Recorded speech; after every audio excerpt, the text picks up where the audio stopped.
It was winter time on the island of Sodor. The snow covered fields and railway lines. All the engines were hard at work, except Percy. "Come on, Percy. This is no time to have a rest." "I'm stuck," moaned Percy, "and my funnel's freezing up. Driver's gone for help." "Ha!" huffed Thomas, and went on his way. Later, Thomas had to help clear snow by a tunnel, but it was too deep, and he got stuck.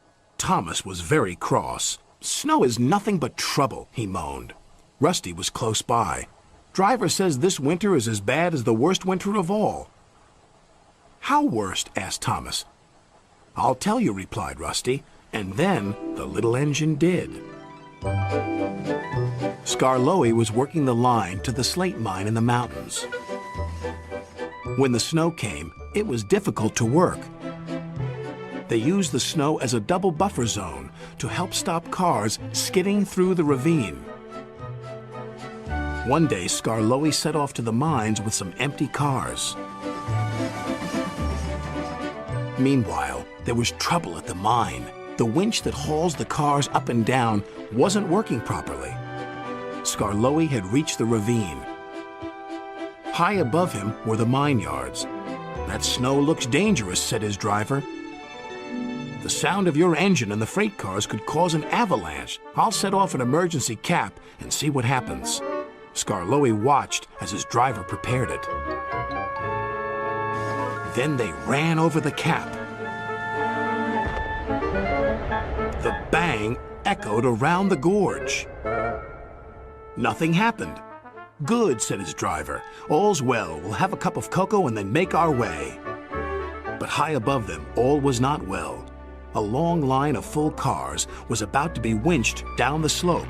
They had just started their journey when some empty cars became derailed. The winch groaned. "Break it! Snap it!" shouted the freight cars. And they did. On, faster, faster," they giggled. "The snowbank and buffers will stop them," said a workman. But he was wrong. The freight cars plunged into the ravine.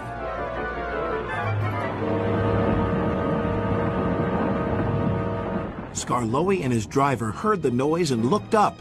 "Avalanche!" they cried.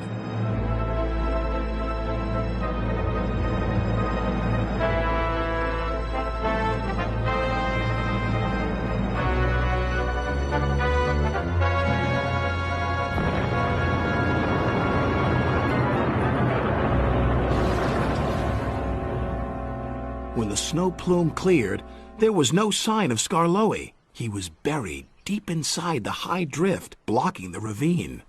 And then came the funny part. "What's the funny part about an avalanche?" asked Thomas. "Well..." No one knew that the heat from Skarloey's engine had helped to make an igloo.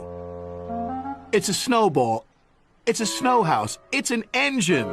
They cleared away the ice, only to find Skarloey's driver and fireman drinking cocoa as if nothing had happened. "Lucky for him, but it just goes to show you can't trust freight cars," said Thomas. "Or snow," said Rusty. The men had just cleared the snow away from him when Gordon puffed by with his machine. "Hey, look out! There's snow about!" He stopped by the tunnel and wheezed loudly. Then it happened. Oh no.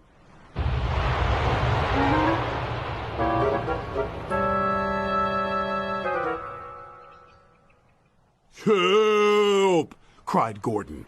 "If Skarloey survived a snowfall, surely a big proud engine like you can do the same," chuckled Thomas. "Paw!" moaned Gordon from within, and then fell as silent as the snow.